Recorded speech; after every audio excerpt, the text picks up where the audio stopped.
Assalamualaikum warahmatullahi wabarakatuh. Selamat pagi, salam sejahtera untuk kita semua. Selamat datang di acara sosialisasi online seri ke-8 yang diselenggarakan oleh Balai Besar Perakitan dan Modernisasi Sumber Daya Lahan Pertanian. Yang kami hormati Kepala BRMP SDLP Bapak Asdianto MSC yang pada kesempatan kali ini akan diwakili oleh Bapak Anggri Herpani SP MSC. Beliau menjabat sebagai Ketua Kelompok Substansi Penyebaran Luas dan Kerjasama BRMP SDLP. Yang kami hormati narasumber hari ini Ibu Kiki Jakia SPMP dengan moderator dan MC saya sendiri Tiaros Taman SSI MSI, serta yang kami hormati seluruh peserta sosialisasi yang hadir secara daring. Puji syukur kehadirat Allah Subhanahu wa Ta'ala, Tuhan Yang Maha Esa, atas nikmat dan karunia-Nya, sehingga pada kesempatan yang berbahagia ini kita dapat berkumpul pada acara hari ini. Perkenalkan, saya Tiarus Taman yang akan memandu acara pada hari ini.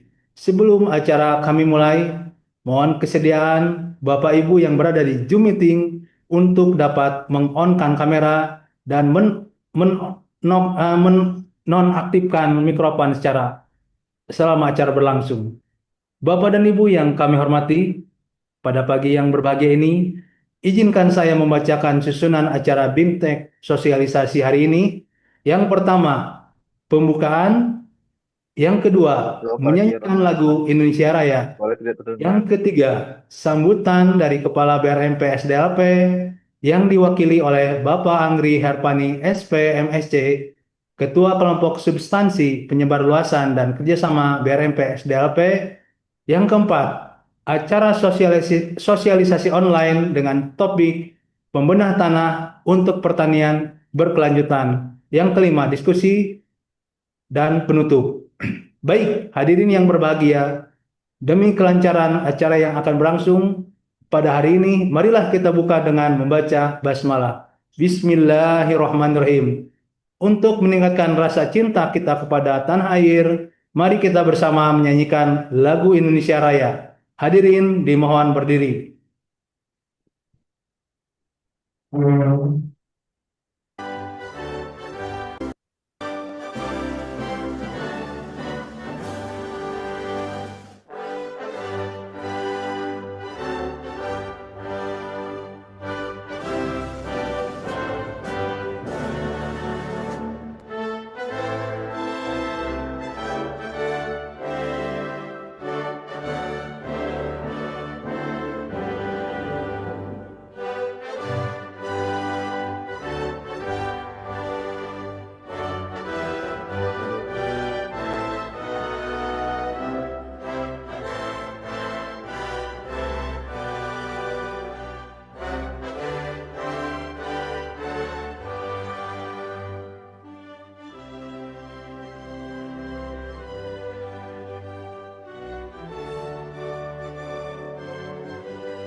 Hadirin silakan duduk kembali.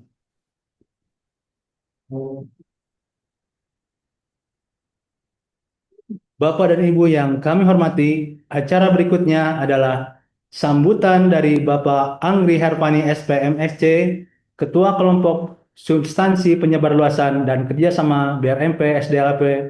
Waktu dan tempat kami persilahkan. Baik, terima kasih Pak Tia. Assalamualaikum warahmatullahi wabarakatuh, Bapak Ibu sekalian. Terima kasih pagi ini sudah berkenan join dalam sosialisasi online ke-8 yang diadakan oleh kami dari BRMP Sumber Daya Lahan Pertanian. Dan pada seri ke-8 ini kita akan membahas terkait dengan pembenah tanah, di mana nanti akan disampaikan oleh Bu Kiki sebagai narasumber kita pagi ini, bagaimana kita akan merawat tanah itu sendiri, kemudian memperbaiki kualitas tanah, sehingga output atau goalnya nanti adalah produksi yang akan dituju oleh Bapak Ibu bisa meningkat. Pada pagi ini Bu Kiki nanti akan menjadi narasumber. Mohon Bu Kiki dapat memberikan ilmunya sehingga nanti teman-teman yang ikut Zoom ini dapat mengerti, memahami substansi apa yang akan Ibu Kiki sampaikan dan menjadi nilai ibadah untuk Bu Kiki dan kita semua. Pak Tia, mohon nanti dibantu untuk memoderatori kegiatan ini supaya smooth, berjalan lancar dengan baik dan selamat melaksanakan sosialisasi online Bapak Ibu. Sekali lagi selamat dan selamat melaksanakan sesi online. Terima kasih sudah bergabung. Semoga acara pagi ini menjadi berkah buat kita semua. Eh, Mungkin demikian Pak Tia bisa disampaikan sedikit. Saya kembalikan kembali ke Pak Tia. Terima kasih Pak Tia. Terima kasih, Selamat sosialisasi. terima kasih Pak Angri atas sambutannya. Selanjutnya kita masuk ke acara inti yaitu acara sosialisasi dengan topik pemunah tanah untuk pertanian berkelanjutan. Sebelumnya, izinkan saya memperkenalkan diri saya sebagai moderator hari ini, Tia Rostaman, SSI MSC. Saya sebagai Kasubag Tata Usaha di BRMP Tanah dan Pupuk. Saya menyelesaikan pendidikan magister pengelolaan sumber daya lingkungan di Institut Pertanian Bogor. Serta hadir pula narasumber kita di tengah-tengah kita, Ibu Kiki Zakia SPMP. Beliau menyelesaikan S1 dan S2 di Universitas Pajajaran dengan disiplin ilmu tanah. Bapak Ibu hadirin sekalian, senang sekali saya sebagai moderator pada acara pagi ini menyambut Anda semua. Bagaimana kabarnya? Mudah-mudahan sehat semua ya. Mari kita bersyukur kepada Tuhan Yang Maha Esa di tengah-tengah aktivitas kita masih diberikan kesehatan, rezeki, dan kesempatan untuk terus meningkatkan diri dan berproduktivitas. Sebelum saya mulai, izinkan saya berterima kasih kepada Bapak Ibu semua hadirin yang telah bergabung pada pagi ini. Acara sosialisasi online ini merupakan rangkaian secara rangkaian sosialisasi secara online tahunan yang diselenggarakan oleh BRMP SDLP sebagai dukungan kemajuan pertanian nasional. Materi yang akan dibahas pada pagi ini bertopik pemenah tanah untuk pertanian berkelanjutan. Dalam upaya mewujudkan pertanian yang ramah lingkungan dan berkelanjutan, serta menjaga kesehatan tanah menjadi langkah utama yang tidak diabaikan. Tanah yang subur bukan hanya penopang tanaman, tapi juga fondasi bagi ketahanan pangan dan keseimbangan ekosistem. Salah satu cara efektif untuk menjaga dan memperbaiki kualitas tanah adalah melalui penggunaan pemunah tanah. Pemunah tanah merupakan bahan yang ditambahkan ke dalam tanah yang bertujuan untuk memperbaiki sifat kimia, sifat fisika, atau biologisnya. Penggunaan pemunah tanah dapat membantu meningkatkan struktur tanah, memperbaiki kadar hara, menambah kandungan bahan organik, serta meningkatkan aktivitas mikroorganisme yang bermanfaat. Dengan penggunaan pemunah tanah secara bijak, petani dapat menjaga produktivitas lahan secara berkelanjutan, sekaligus melestarikan lingkungan dan mengurangi pencemaran. Inilah langkah nyata menuju pertanian di masa depan. Pertanian yang sehat, efisien, dan berkelanjutan. Nah, apa saja terkait pengertian dan maksud dari pemunah tanah yang akan kita kupas tuntas kali ini akan dibahas dengan narasumber yang telah hadir di tengah-tengah kita, Ibu Kiki Zakiah MP. Waktu dan tempat kami persilakan. Baik, terima kasih banyak Bapak Tia Rostaman atas pembukaannya. Bapak Ibu, apakah suara saya terdengar sebelumnya? Terdengar? Terdengar. Mungkin bisa salah satu melalui chatroom. Oh ya, Alhamdulillah baik. Terima kasih atas responnya. Bapak Ibu sekalian, eh, pada kesempatan pagi ini kita dapat bertemu kembali dalam kegiatan sosialisasi online dengan tema pemenah tanah untuk pertanian berkelanjutan. Untuk ini operator bisa ditolong dibantu share materi.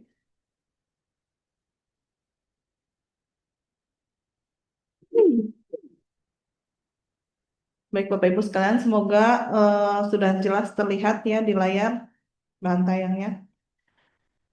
Eh, Lanjut saja, Mas.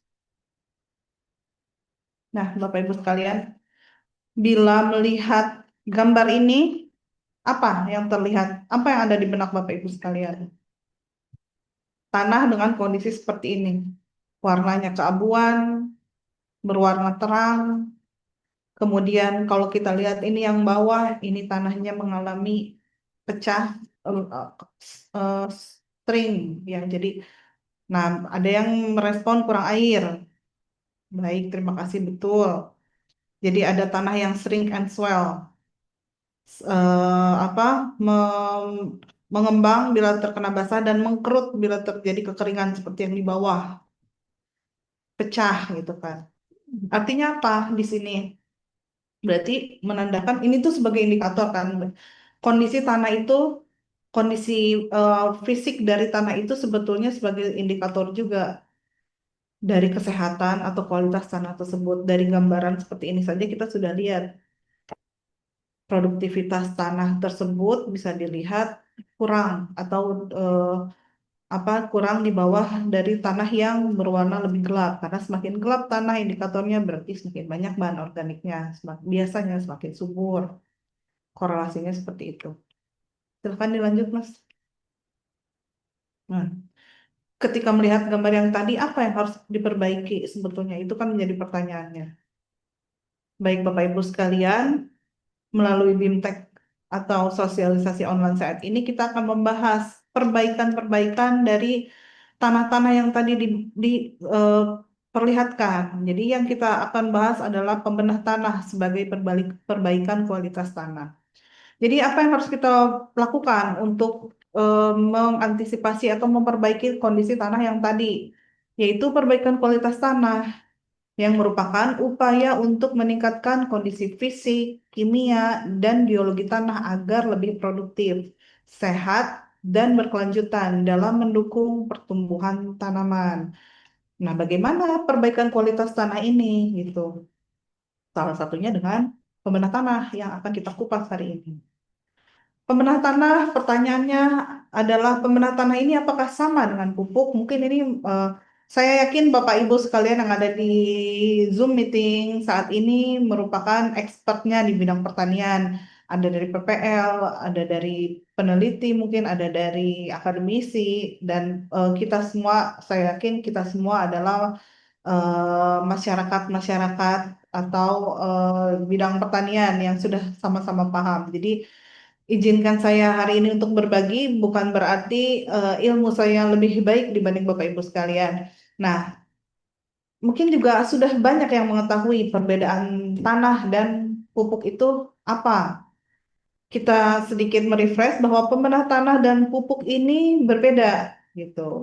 Pembenah tanah ini tujuannya atau sasarannya adalah memperbaiki kondisi tanah baik sifat fisik, kimia, dan biologi agar tanaman mudah tumbuh. Jadi kalau diibaratkan atau dianalogikan tuh kita punya kita sedang sakit. Nah, ketika kita sakit itu lebih baik itu kan tidak tidak sebelum diberi makan yang banyak itu lebih baik diobati dulu penyakitnya baru diberi makan dengan makanan yang bernutrisi. Nah, analoginya seperti itu. Jadi ketika tubuh kita sakit, perbaiki dulu kondisi yang sakitnya gitu. Nah, pada tanah ini diperbaiki dengan pembenah tanah. Sedangkan pupuk ini sasarannya adalah untuk menambah unsur hara yang dibutuhkan langsung oleh tanaman. Artinya kalau kalau pembenah tanah ini memperbaiki kondisi fisiknya agar dia eh, keadaannya eh, siap untuk menerima nutrisi, diperbaiki dulu segala penyakitnya. Nah, pupuk ini adalah makanannya untuk tanah, untuk tanaman, maksud saya. Makanannya untuk tanaman yang nanti dapat ketika masuk ke dalam tanah itu dapat langsung diserap atau dimakan langsung oleh tanaman. Jadi berbeda dengan pupuk, pembenah tanah itu bukan sumber utama hara. Lanjut. Nah, kita bahas lebih detail lagi mengenai pembenah tanah.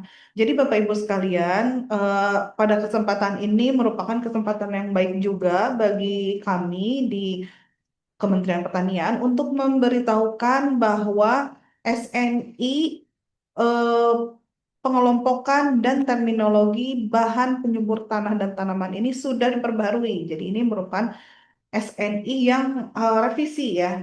Jadi SNI-nya itu adalah 6679/2025. Jadi masih segar Bapak Ibu sekalian, masih hangat nih SNI-nya tahun 2025 yang memang notabene digodok di kita di SDLP SNI ini.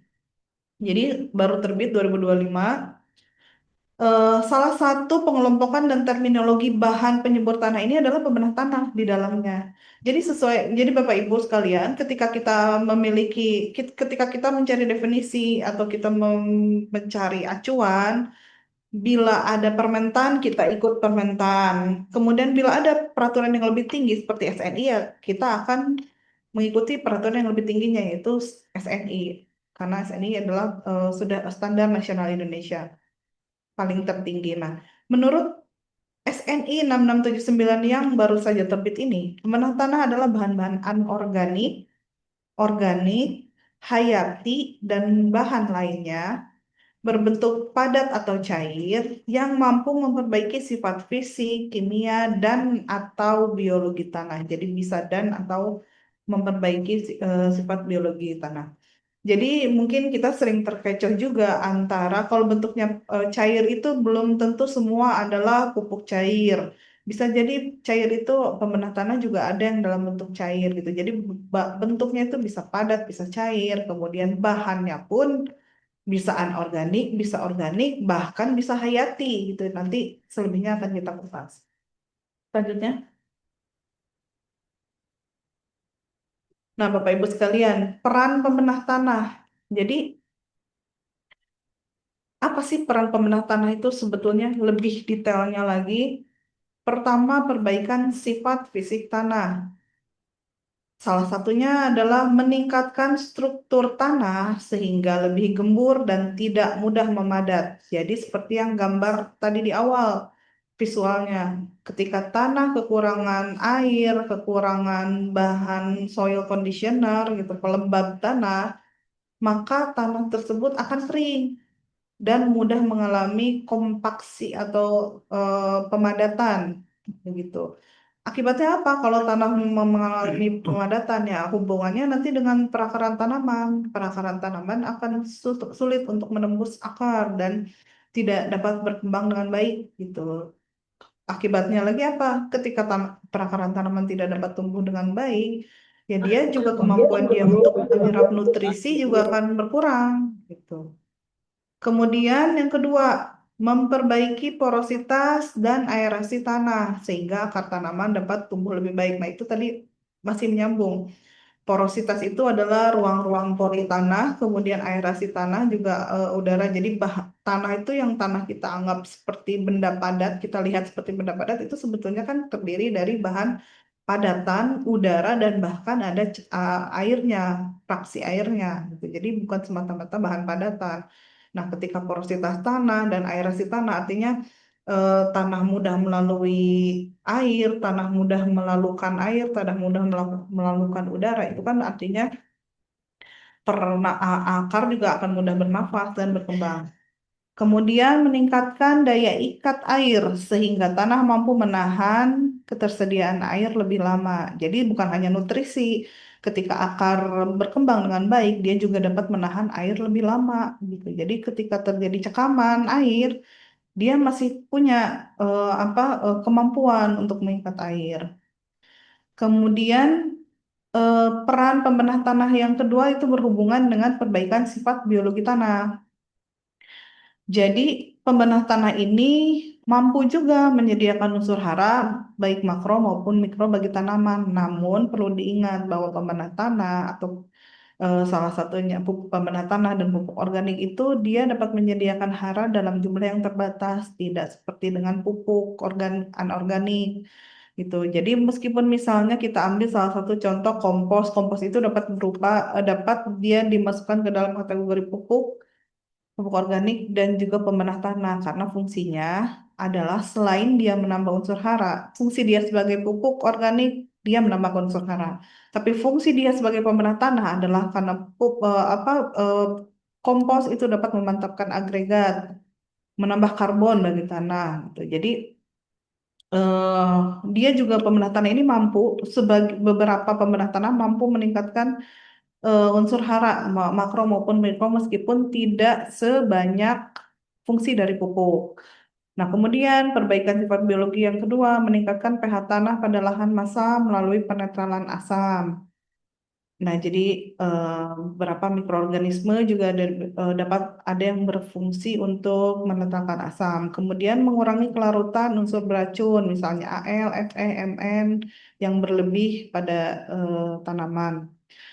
Oh, mohon maaf Bapak Ibu sekalian, ini mungkin subjudulnya agak terbalik dengan yang bawah ya. Yang atas, yang kedua ini harusnya kimia. Mengurangi kelarutan unsur beracun, misalnya Al, Fe, Mn berlebih pada tanah masam. Itu kemudian yang terakhir memperbaiki kapasitas tukar kation tanah sehingga hara menjadi lebih mudah diserap oleh tanaman. Nah, jadi apa itu kapasitas tukar kation? Kemampuan tanah untuk menjerap dan mempertukarkan kation.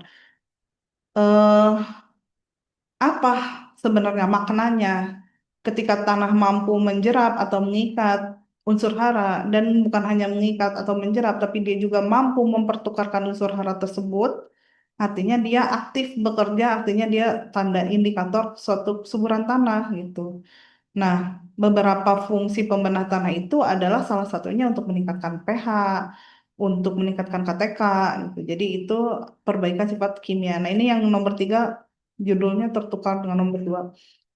Yang ketiga perbaikan sifat biologi berarti. Nah, ini menjadi sumber energi dan karbon bagi mikroorganisme tanah. Sebagaimana kita ketahui bahwa mikroorganisme tanah ini sumber makanannya itu adalah C.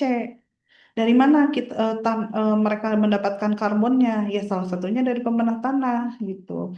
Karena pembenah tanah itu banyak mengandung karbon di dalamnya. Nah, kemudian meningkatkan aktivitas mikroba yang berperan dalam dekomposisi bahan organik dan siklus hara. Jadi pembenah tanah itu banyak juga yang mengandung mikroorganisme yang dapat mendekomposisi bahan-bahan organik sehingga humus mudah terbentuk gitu dengan adanya mikroorganisme yang bersifat mampu mendekomposisi bahan organik. Nah, kemudian yang terakhir mendorong terbentuknya ekosistem tanah yang sehat dan seimbang karena salah satu dari parameter kesuburan tanah adalah aktivitas mikroorganisme di dalamnya. Selanjutnya. Nah, Bapak Ibu sekalian, ini adalah Bapak Ibu sekalian nanti begini bisa membeli jadi kalau SNI itu dibeli ya sifatnya jadi tidak bisa di-download bebas. Nah, Bapak Ibu sekalian nanti bisa cari SNI yang terbaru ini SNI 6679 2025. Nah, ini menurut SNI ini 6679 ini jenis pembenah tanah itu dibagi menjadi empat. Jadi ada pembenah tanah anorganik, pembenah tanah organik, pembenah tanah hayati, dan pembenah tanah lainnya. Nah, pembenah tanah anorganik yaitu pembenah tanah berbahan dasar utama bahan anorganik yang terdiri dari bahan alami dan atau buatan. Itu definisinya.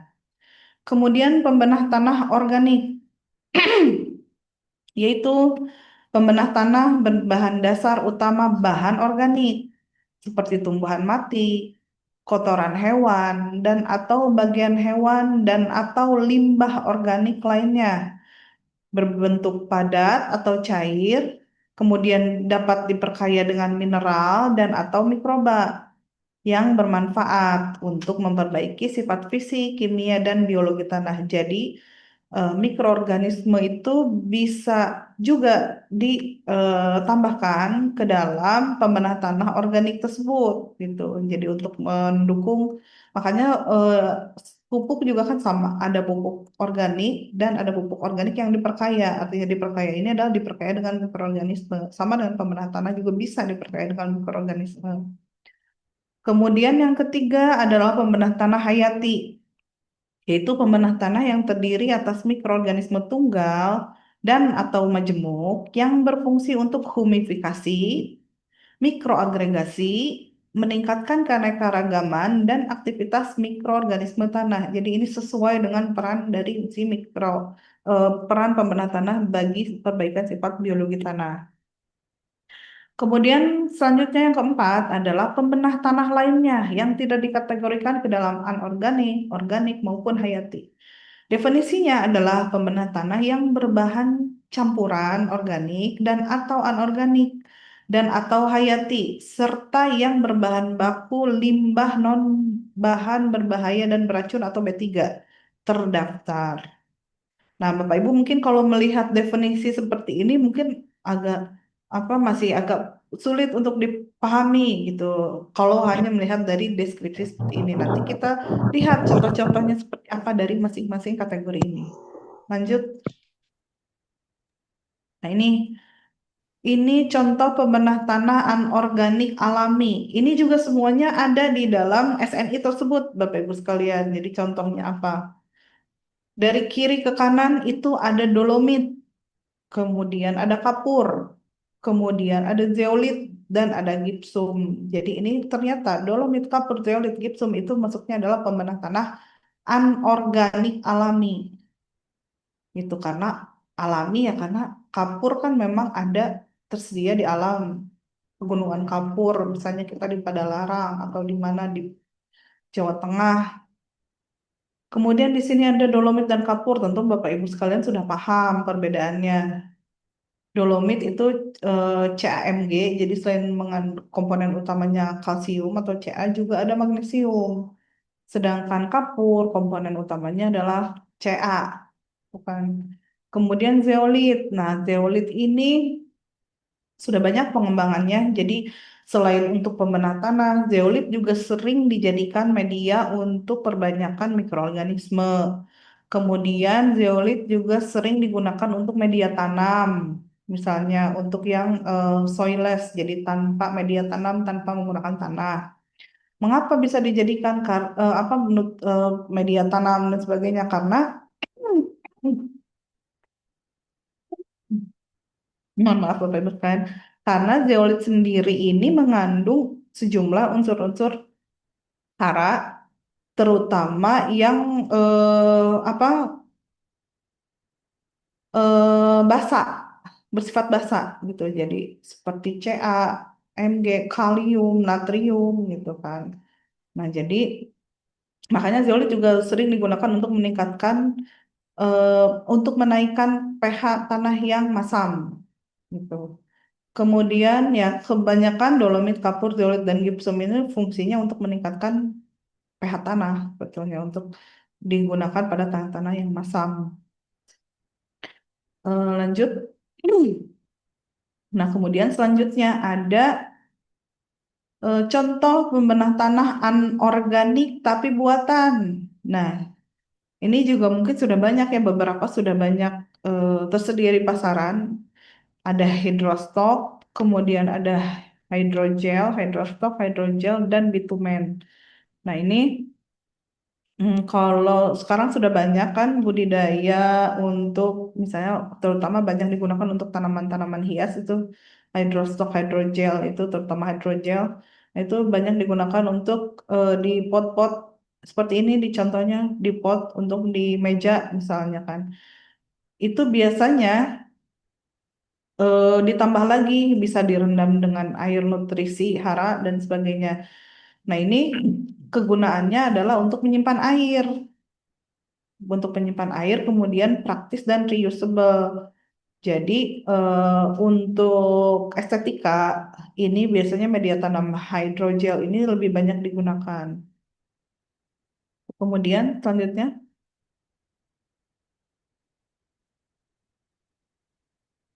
nah ini adalah contoh pembenah tanah organik alami.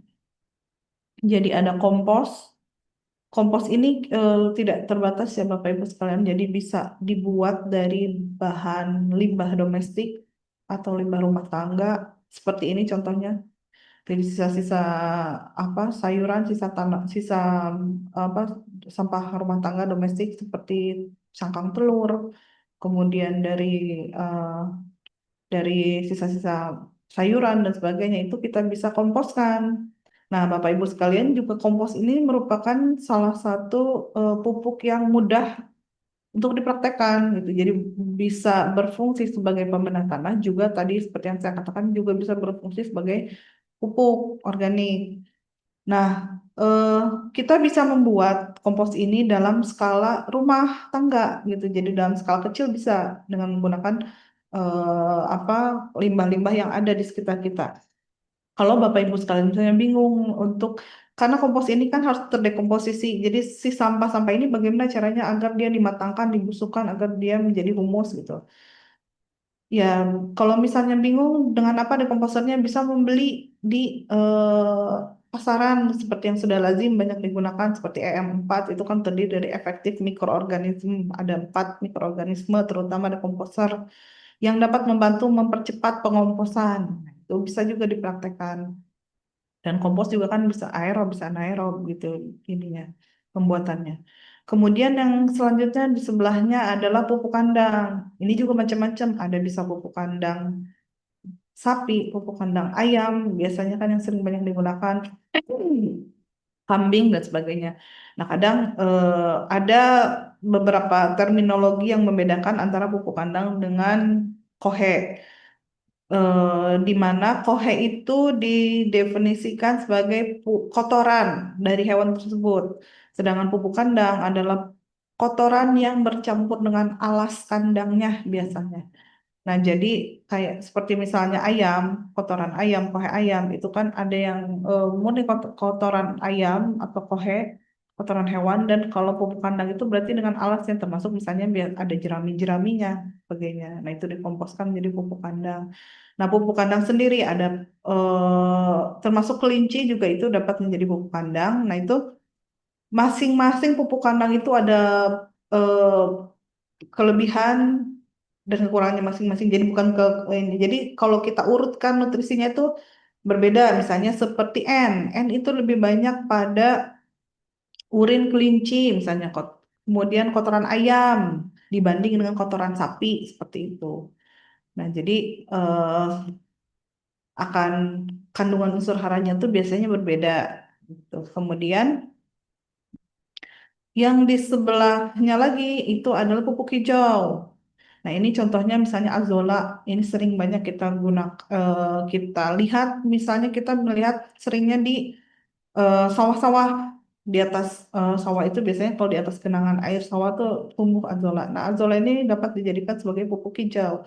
Atau yang paling gampang, misalnya kita punya tanaman, kemudian ada bagian dari tanaman tersebut yang sudah layu, kita pruning. Nah, ketika kita pruning, si hasil pruning atau potongan tersebut jangan kemana-mana kan, benamkan lagi ke dalam tanah agar tidak menghilangkan nutrisi yang sudah diserap oleh bagian tanaman tersebut dan juga menjadi pupuk hijau dikembalikan ke dalam tanah.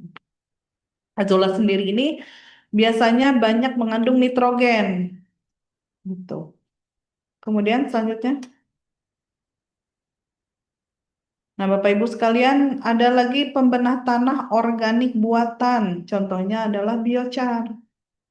Jadi, nah ini juga sedikit menyinggung mengenai biochar. Saat ini pengembangan biochar ini sudah makin luas dan sedang dikembangkan, banyak dikembangkan. Jadi pada tahun ini 2025 itu sudah terbentuk namanya ABII, Asosiasi Biochar Indonesia Internasional. Kebetulan pada saat launching ABI ini, kita dari eh, BRMP SDLP eh, itu hadir untuk pada acara launching tersebut. Nah, ini jadi Indonesia tuh sedang memperkenalkan biochar ke mancanegara. Jadi memperkenalkan dan mulai banyak apa ya mensosialisasikan biochar. Kenapa sebetulnya menjadi biochar yang sekarang menjadi apa daya tariknya gitu. Karena ternyata Indonesia itu dibanding negara-negara lain mempunyai potensi bahan-bahan yang lebih banyak untuk dijadikan biochar dibanding negara-negara lain. Contoh apa? Misalnya bahan yang bisa dijadikan sebagai biochar itu tongkol jagung, kemudian eh, apa eh, tongkol jagung, kemudian bahan-bahan seperti misalnya batang singkong dan sebagainya yang keras kan, nah itu bisa dijadikan biochar gitu. Bedanya apa dengan arang? Nah, kalau pada biochar ini proses pembakarannya pirolisisnya itu disebut pirolisis. Jadi pembakarannya itu tidak sempurna atau tidak sampai abu seperti arang. Jadi pembakaran pada biochar itu belum sampai pada tahap tidak sampai pada tahap arang gitu. Nah, biochar sendiri banyak kegunaannya. Jadi selain dia dapat menambahkan unsur hara ke dalam tanah, terutama C, nah dia juga dapat berfungsi sebagai pembenah tanah, dapat mengikat air, memantapkan agregat tanah, dan sebagainya. Jadi ini ada hasil penelitian dari Ibu Aidariah dan kawan-kawan kebetulan saat itu ketika beliau-beliau sedang berada di kami di eh, BRMP yang pada saat itu kita masih bernama Badan Litbang Pertanian. Nah, ini hasil penelitiannya pada Tanah Utisol, Lampung Timur menunjukkan bahwa penggunaan biochar limbah pertanian sekam padi dengan dosis 2,5 sampai 7,5 ton per hektar mampu memperbaiki kualitas tanah, kemasaman tanah, KTK, dan pori air tersedia meningkat setelah aplikasi biochar selama 1 musim tanam. Selain itu, pemberian biochar juga mampu meningkatkan produksi tanaman jagung. Nah, ini biasanya untuk Lampung Timur ini, Utisol Lampung Timur, eh, tanahnya memiliki tingkat kemasaman yang cukup tinggi. Dan jadi fungsi dari biochar ini adalah untuk menaikkan pH, juga ternyata efektif untuk menaikkan KTK dan pori air tersedia gitu, dengan dosis 2,5 sampai 7,5 ton per hektar. Nah, selanjutnya, kemudian ini adalah contoh pembenah tanah lainnya. Jadi ada limbah non B3 yang terdaftar. Jadi Bapak Ibu sekalian, limbah non B3 itu saat dulu itu memang masih belum kategori masih berupa bahan berbahaya. Nah, sekarang ini sudah dapat digunakan limbah non B3 itu yaitu diantaranya fly ash, kemudian bottom ash, dan steel slag. Nah, untuk fly ash dan bottom ash ini atau biasa kita lebih familiar dengan istilah faba, fly ash, bottom ash itu ya merupakan ketiga produk ini merupakan byproduct atau produk sampingan dari industri-industri biasanya. Nah, dulu tuh kenapa masih masuk bahan berbahaya karena eh, mungkin karena beberapa ada logam-logam berat yang ada terkandung di dalamnya. Namun saat ini limbah-limbah ini sudah dapat dijadikan pembedah tanah, jadi sudah tidak kategori berbahaya lagi. Nah, ini biasanya faba, fly ash, batunas itu adalah byproduct dari batu bara dan sebagainya. Kemudian steel slag dari industri baja dan lain-lain. Selanjutnya, nah ini ya. Jadi Bapak Ibu sekalian terkait dengan eh, judul dari materi pada hari ini, kenapa pembenah tanah untuk pertanian berkelanjutan? Karena pembenahan tanah ini kita lihat memiliki potensi untuk dikembangkan dan menjadi salah satu faktor penyumbang pertanian berkelanjutan gitu. Bila kita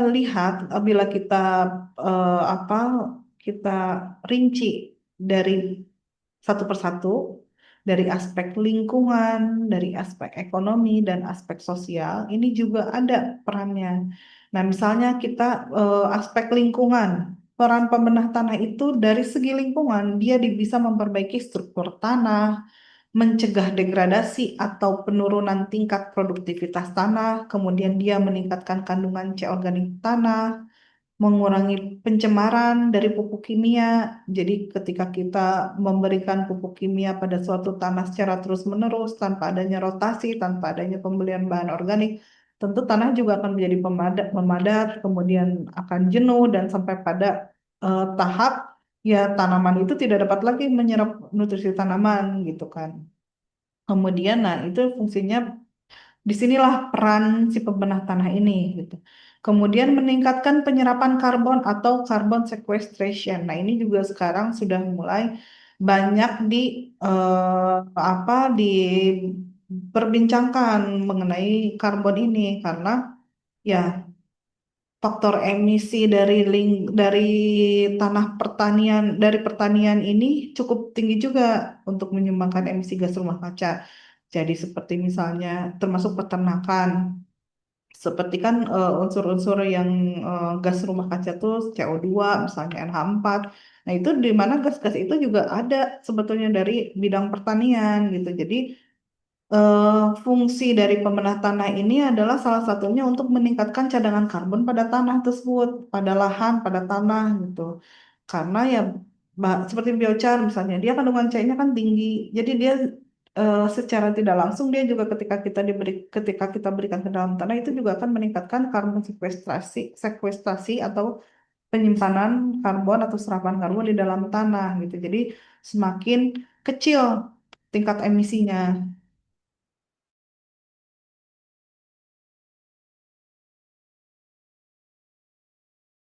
Jadi bisa digunakan untuk apa generasi selanjutnya. Kemudian emisi gas rumah kaca berkurang, seperti yang sudah saya sampaikan sebelumnya, dan ekosistem tanah lebih seimbang gitu. Karena ya mikroorganisme itu tentu saja lebih senang pada lingkungan yang banyak bahan organiknya, karena dia banyak sumber karbon, banyak sumber makanan bagi mikroorganisme.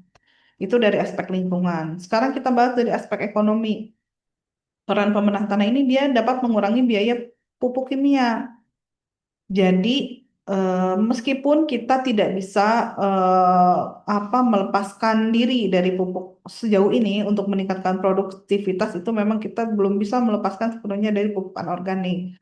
Nah, tapi eh, kita dapat mengurangi biaya produksi dari pupuk kimia gitu. Jadi pupuk kimianya kita tekan, jumlahnya, dosisnya kita tekan, kemudian kita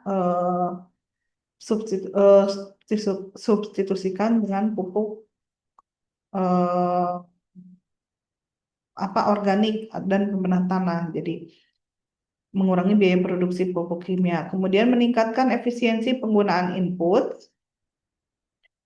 menambah nilai produk pertanian ramah lingkungan. Nah, jadi untuk saat ini apalagi masyarakat perkotaan, kaum urban ini semakin banyak atau menyukai produk-produk pertanian yang berbasis organik ataupun ramah lingkungan. Jadi tidak dengan tanpa pestisida, kemudian tanahnya pun organik, misalnya pertanian berasal dari pertanian organik, ini meningkatkan nilai ekonomi karena produk pertanian dari pertanian organik itu harganya lebih tinggi dibanding dengan produk pertanian non organik gitu ya. Wajar karena importnya juga lebih tinggi untuk pertanian organik ini.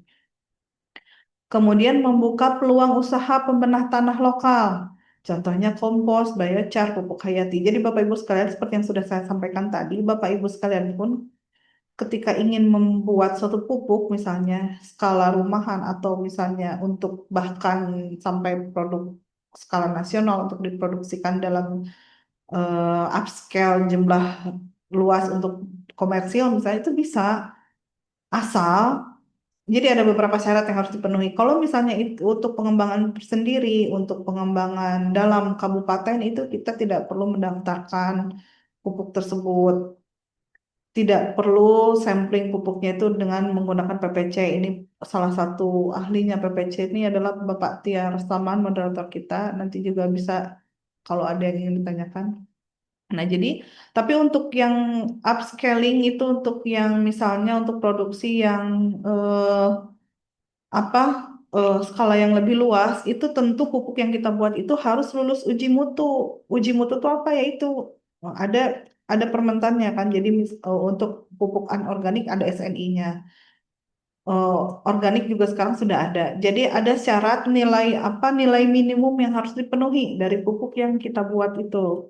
Ketika sudah lulus uji mutu harus juga lulus uji efektivitas. Jadi ketika diinikan ke dalam tanah, ke dalam tanaman, ketika kita aplikasikan ke dalam tanaman, apakah betul dia dapat meningkatkan produktivitas dan sebagainya, apakah dia betul berpengaruh gitu.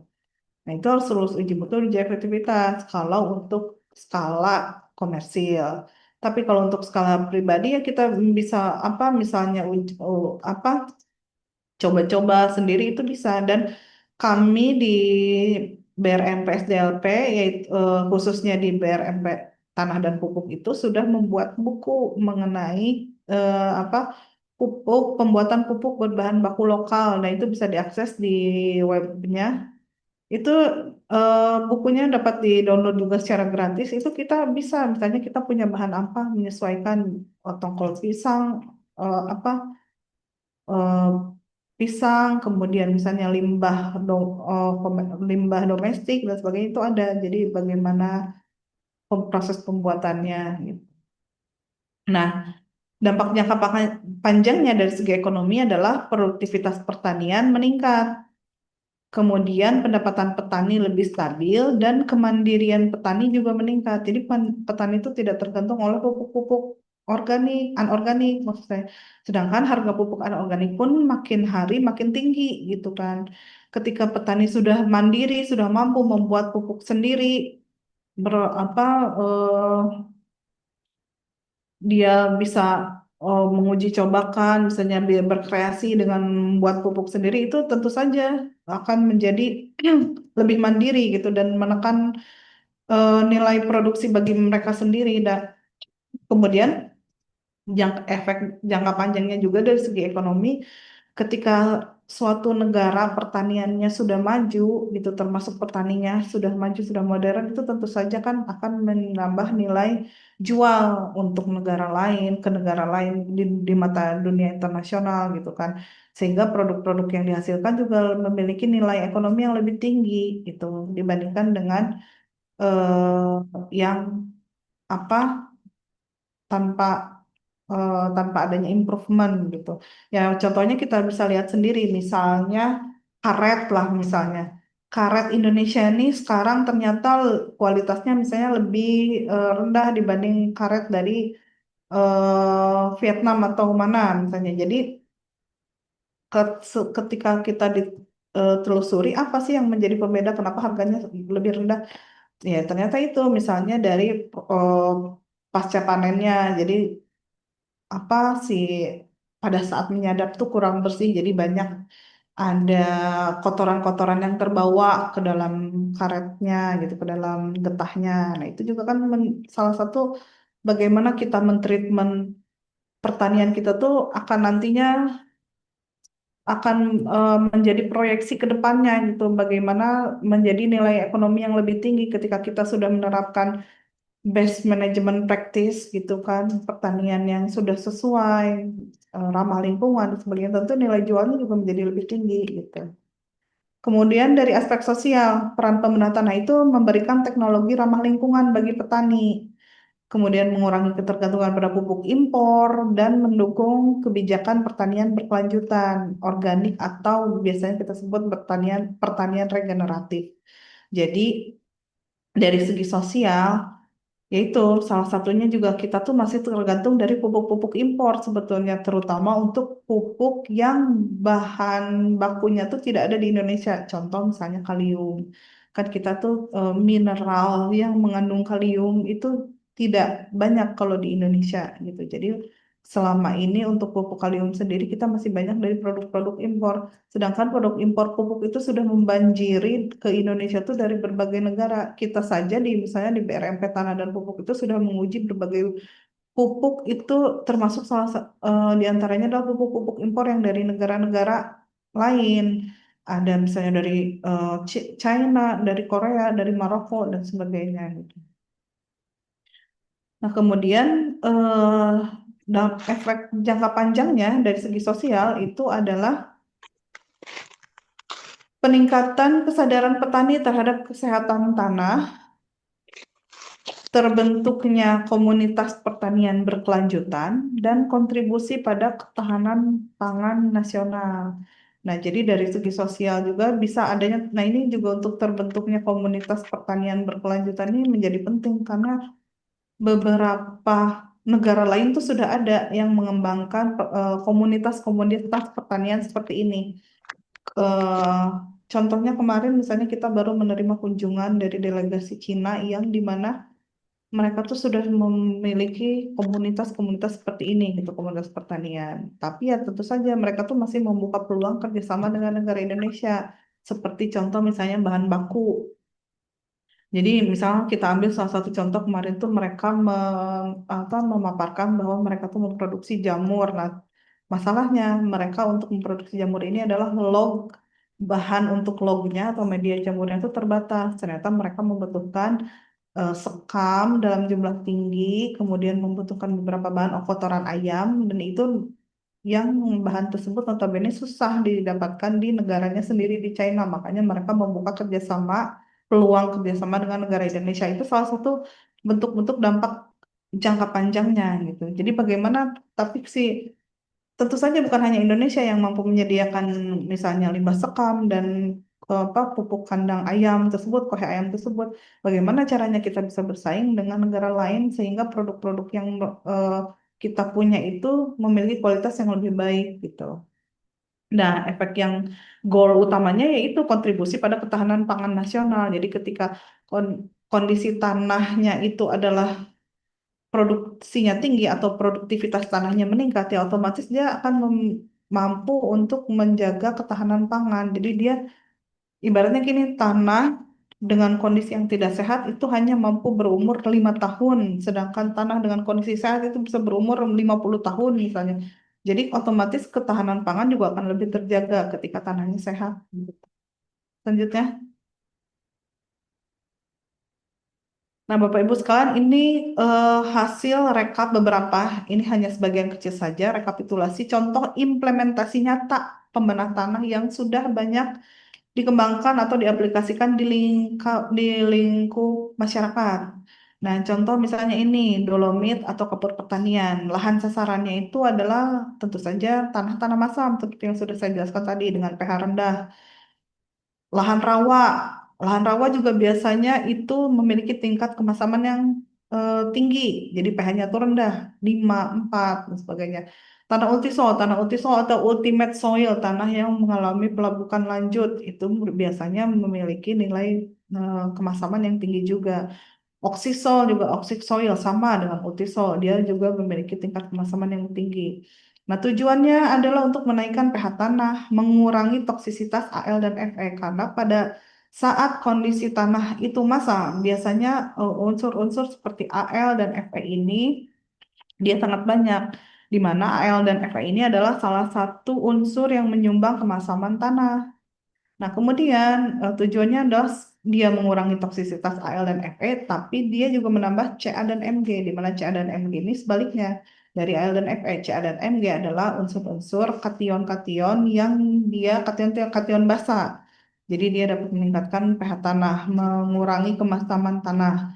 Nah, contoh implementasi nyatanya adalah petani jagung lahan kering masam di Sulawesi Utara. Dia sudah menggunakan dolomit 1 sampai 2 ton per hektar untuk pertaniannya. Nah, eh, kemudian gipsum, nih CRS4 juga sudah banyak lahan sasarannya adalah tanah sodik atau salin. Nah, ini mengurangi sodisitas tanah, kemudian memperbaiki struktur tanah dan menambah kalsium bagi tanah. Yang sudah menerapkan adalah lahan irigasi Nusa Tenggara Barat, diberikan gipsum. Nah, kemudian ini PowerPoint untuk bahan tayangnya nanti akan kita berikan, dan mungkin ada tadi ada beberapa perbaikan, nanti kita perbaiki dulu dan akan dibagikan selanjutnya. Kemudian untuk biochar. Nah, biochar sendiri itu lahan sasarannya adalah tanah berpasir atau kering misalnya. Tapi tanah yang tidak berpasir atau dengan kandungan pasir yang tidak eh, tinggi juga bisa untuk biochar. Jadi kenapa? Karena tanah berpasir atau kering itu, tanah pasir itu sangat mudah melalukan air, terlalu mudah melalukan air sehingga dia tidak ada daya ikat di dalamnya. Biochar berfungsi untuk mengikat air dan nutrisi sehingga air dan nutrisi tidak mudah hilang. Nah, kemudian itu tujuannya meningkatkan retensi air atau penyerapan air, pengikatan air, menambah cair organik dan memperbaiki kapasitas tukar kation. Contohnya petani kakao di Sulawesi Selatan itu sudah mengaplikasikan biochar dari limbah tempurung kelapa untuk pertaniannya. Nah, kemudian ada lagi kompos dan pupuk kandang. Ini bisa lahan sasarannya bisa semua jenis lahan, semua jenis tanah, sawah, tegalan, kebun dan sebagainya. Tujuannya adalah untuk menambah bahan organik sebagai sumber energi mikroba karena banyak mengandung C, kemudian meningkatkan struktur tanah. Nah, ini petani padi organik di Jawa Tengah itu rutin memberikan kompos jerami 5 ton per hektar untuk meningkatkan produksinya. Nah, kalau kompos dan pupukan itu tentu saja selain ini sudah paling common lah, paling banyak kita temukan yang eh, pengaplikasian kompos, dolomit gitu. Nah, biochar mungkin belum terlalu banyak. Kemudian pupuk hayati. Nah, ini contohnya misalnya mikroba pelarut P, mikroba pengikat N, dan dekomposer. Nah, lahan sasarannya semua jenis lahan, terutama organik. Tapi lahan non pertanian organik pun tentu sangat baik bila kita tambahkan pupuk hayati. Nah, tujuannya adalah untuk meningkatkan ketersediaan hara alami dan menghidupkan biota tanah. Contoh implementasinya adalah petani kedelai di Jawa Timur menggunakan inokulasi Rhizobium. Nah, karena Rhizobium itu adalah mikroorganisme yang dapat meningkatkan N, yang bersimbiosis dengan tanaman legum gitu. Jadi sudah banyak, kalau kita explore lagi itu sudah banyak sebenarnya eh, implementasi dari pembenahan tanah yang sudah nyata ada di eh, masyarakat. Selanjutnya mungkin sekian paparan dari saya. Itu adalah merupakan tayangan terakhir. Bila ada yang ingin ditanyakan atau didiskusikan, kami membuka untuk diskusi. Terima kasih atas perhatiannya. Assalamualaikum warahmatullahi wabarakatuh. Waalaikumsalam warahmatullahi wabarakatuh. Baik, terima kasih kepada Ibu Kiki Jakia SPMP yang telah memaparkan materinya yang sangat luar biasa dan inspiratif. Hadirin, luar biasa insight yang kita dapatkan dari Ibu Kiki Jakia. Berikut, pada sesi kedua, saya akan membuka kesempatan untuk audiens yang ingin bertanya. Silakan kepada 3 orang penanya terlebih dahulu. Langsung saja bisa raise hand atau bisa melalui chat dengan cara menyebutkan nama Anda, domisili, dan asal instansi. Baik, Bapak Ibu, silakan. Apabila ada yang mau raise hand, di kolom chat sudah ada nama-nama yang bertanya. Saya akan saya akan sampaikan. Yang pertama dari Bapak Januari. Pertanyaannya, daerah saya kan tanaman kelapa tanah gambut, tipis. Saat ini buah kelapa di daerah kami sangat kurang. Umur kelapa sudah berusia 45 tahun. Pupuk apa yang bisa kita gunakan? Monggo, Mbak Kiki, Bu Kiki, silakan. Baik, terima kasih untuk Bapak Januari. Jadi lahan gambut itu dia lahan gambut itu unik ya. Jadi dia kandungan C-nya tinggi, tapi Marilah dia kita mendengarkan dan menyanyikan lagu kebangsaan Indonesia Raya. Kepada seluruh ASN Kementerian Pertanian, dimohon menghentikan aktivitas yang berdiri dengan sikap berdoa. kita Dengarkan lagu Indonesia Raya.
Silakan duduk kembali dan selamat beraktivitas. Baik, Terima kasih. dilanjutkan kembali. Silakan Bu Kiki untuk melanjutkan. baik, terima kasih untuk Pak Tia. Jadi untuk kelapa sendiri di tanah gambut, kita bahas tanah gambut dulu. Tanah gambut itu memang unik. Jadi dia kandungan C-nya tinggi, tapi unsur haranya rendah gitu. Jadi dan pH-nya juga masam. Nah, permasalahannya juga, tapi kita lahan gambut itu tidak boleh kita buka lagi ya. Perlu diingat. Jadi untuk pembukaan lahan baru di lahan gambut itu diper, tidak direkomendasikan. Tapi untuk lahan gambut itu kita bisa eh, artinya mengoptimalkan lahan gambut yang ada. Masalahnya adalah lahan gambut sekarang sudah makin tipis gitu. Jadi beberapa kali juga kita ada kegiatan untuk di lahan gambut itu memang kedalaman gambut itu sekarang sudah mulai menipis di Indonesia gitu. Paling banyak dulu, paling tinggi juga dulu yang kita temukan itu adalah hanya 9 meter itu paling tinggi. Nah, eh, sekarang untuk kelapa di lahan gambut, kalau kita belum pernah sebetulnya kelapa di lahan gambut, tapi kelapa sawit kita pernah ke lahan pertanian kelapa sawit pada lahan gambut. Untuk kelapa sendiri, tentu saja untuk semua unsur hara NPK itu karena dia three major element atau tiga unsur hara penting ya tentu kita butuhkan. Nah, namun pada lahan gambut ini N itu seringkali hilang akibat leaching dan volatilisasi atau penguapan. Jadi sebaiknya diberikannya dengan dosis yang bertahap tapi kontinu gitu sering agar eh, N-nya tersebut tetap ada di dalam tanah tapi tidak langsung sekaligus diberikan, mencegah kehilangan tadi gitu. Kemudian untuk P sendiri, karena lahan gambut ini adalah lahan dengan tingkat kemasaman yang tinggi, maka direkomendasikan contohnya misalnya rock fosfat. Rock fosfat itu adalah P alam, termasuk P alam, dan dia juga dapat meningkat apa beberapa penelitian kami di BRMP Tanah dan Pupuk itu dulu di SDLP itu penggunaan rock fosfat pada tanah masam itu berpengaruh nyata dapat meningkatkan kemasaman, meningkatkan pH tanah atau menurunkan kemasaman tanah. Untuk kaliumnya sendiri, nah itu fosfor sendiri kan untuk kelapa itu dibutuhkan juga untuk pembentukan akar gitu kan. Nah, kemudian untuk kalium sendiri itu misalnya dengan KCl atau dengan kiserit, itu kiserit juga banyak digunakan, KMGSO4. Nah, itu karena kalium juga diperlukan pada tanaman kelapa untuk buah dan untuk memperkuat batang, gitu kan. Jadi perlu. Nah, selain NPK tadi biasanya untuk kelapa sendiri juga ditambah unsur mikro seperti Cu, Zn. Nah, kalau kelapa sawit itu beberapa petani kelapa sawit yang kita temui itu banyak menambahkan unsur mikro Zn. Nah, mungkin kelapa juga karena masih sama palma, tanaman palma gitu. Jadi Zn itu juga dibutuhkan bagi eh, kelapa dan juga Cu. Jadi kombinasi yang biasanya banyak digunakan terutama untuk tanah gambut itu dolomit, tentu saja dolomit untuk meningkatkan pH tanahnya, kemudian fosfat dari fosfatnya, kemudian KCl dan bisa ditambahkan CuSO4 gitu. Demikian Pak Tia untuk pertanyaan Pak Januar. Terima kasih Ibu Kiki. Mudah-mudahan Pak Januari sudah cukup untuk jawabannya. Pertanyaan kedua masih dari chatroom dari Pak Nurfianto Giar Pangidung dari Malang.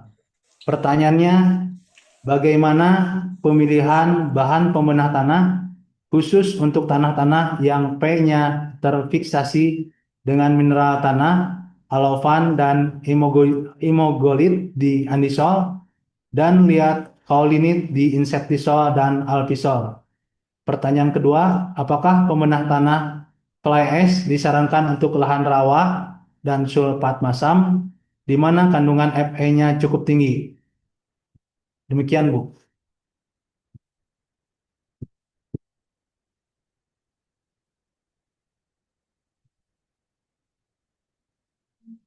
Baik, terima kasih untuk Bapak eh Nurfianto. Jadi untuk untuk mineral sendiri, mineral alopan, imogolit itu pada lahan masam itu memang pada tanah andisol itu memang masalah tanah andisol itu seperti kita ketahui adalah fiksasi P-nya yang tinggi gitu. Kemudian jadi pemilihan pembedah tanah juga harus ditujukan untuk mengurangi fiksasi kan dan meningkatkan ketersediaan P. Nah, kemudian bisa kapur dan dolomit juga sebetulnya kan bisa menetralkan kemasaman kan sehingga muatan positif dari alopannya berkurang dan ikatan P-nya melemah. Kemudian ya bahan-bahan seperti kompos, pupuk kandang gitu kan itu juga sama kan dia humat, gambut itu kan asam organik yang nantinya akan bersaing dengan P itu gitu untuk menempati yang si alopan tadi. Kemudian rok fosfat tadi yang sudah saya sampaikan juga itu eh,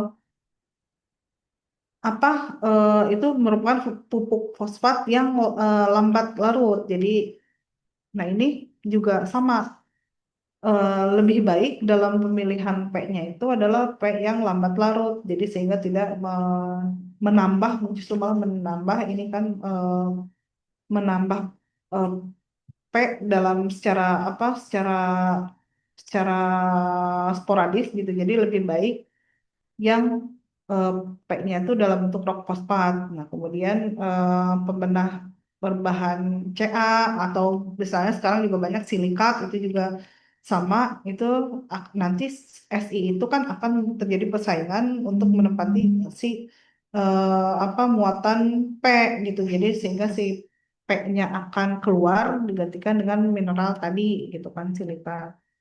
Nah, ini kan jadi bisa kombinasinya tuh dolomit atau ya dolomit kapur dibanding dolomit lebih direkomendasikan dolomit sebetulnya. Kapur tambah kompos atau biochar dan tambah fosfat alam misalnya bisa untuk yang andisol. Kemudian pada lihat kaulinit, insektisol dan alfisol. Nah, itu juga lihat kaulinit dan insektisol itu kan biasanya juga tanahnya ini ya pH-nya juga sebagian besar itu masam juga. Jadi sebetulnya pada beberapa kasus yang pernah saya uji tanah insektisol itu memiliki tingkat kemasaman yang rendah, tingkat kemasaman yang tinggi, artinya pH tanahnya rendah. Jadi sebaiknya penggunaan pupuknya juga saat itu juga saya banyak menggunakan pupuk berbahan berbasis kation positif atau menambah kebasahan tanah. Ya, seperti pembenahan tanah yang tadi kompos juga kan, kompos, kemudian eh, kompos itu juga zeolit, zeolit juga pernah kita gunakan untuk insektisol, itu juga cukup signifikan meningkatkan eh, pH dan KTK, terutama saat itu KTK ya, KTK pada tanah insektisol itu meningkat dengan penambahan zeolit. Kemudian apakah pembenahan tanah fly ash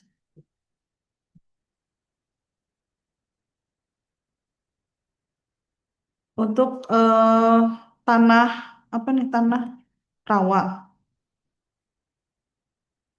Sebetulnya gini, rawa dan sulfat masam itu eh, apa tadi sudah saya sampaikan bahwa rawa dan sulfat masam itu lihat kandungan pH-nya tinggi. Jadi rawa itu biasanya bisa sampai 4 kan, pH-nya bisa sampai 5, 4, 5 gitu kan. Kemarin kita sudah terakhir saya 2 bulan yang lalu baru ke Tanah Rawa di Sumsel di Oki. Itu tingkat kemasamannya 4, 5, pH-nya tuh bisa 4, 5 gitu.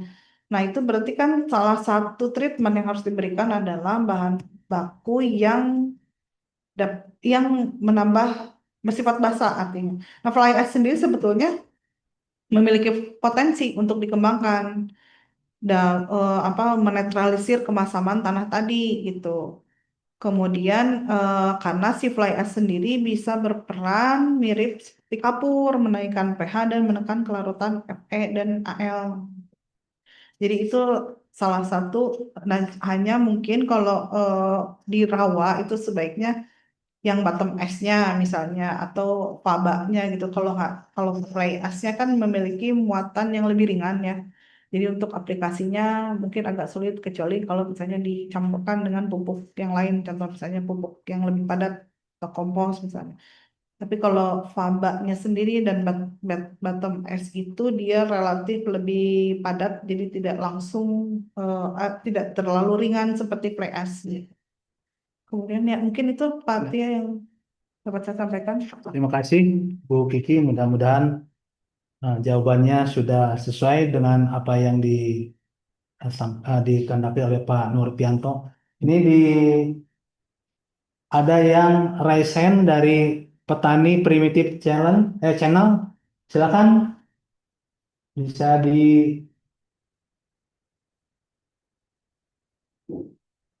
silakan Pak, sebutkan nama dan dari. Waalaikumsalam warahmatullahi wabarakatuh.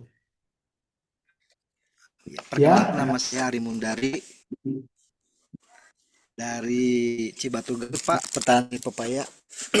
Iya, silakan Pak. silakan. Gini Bu, Pak, saya mau tanya. Tadi disebut ada yellowweed. Yang saya tahu kan yellowweed untuk pertanian itu berbentuk powder.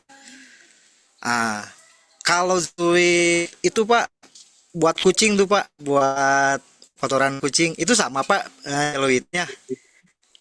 Terus pertanyaan yang kedua, di sini tidak membahas asam humat. Apakah asam humat sama dengan khasiatnya, maksudnya khasiatnya sama dengan zeolite tersebut? Mungkin ini Pak pertanyaan dari saya. Terima kasih. Terima kasih Pak. Ada 2 pertanyaan Bu Kiki. Ya, Yang pertama terkait jelit pertanian powder itu ya. apakah sama dengan biasa pasir yang kucing itu, kotoran kucing. Yang kedua asam humat, apakah sama dengan jeolit? Enggak Bu Kiki?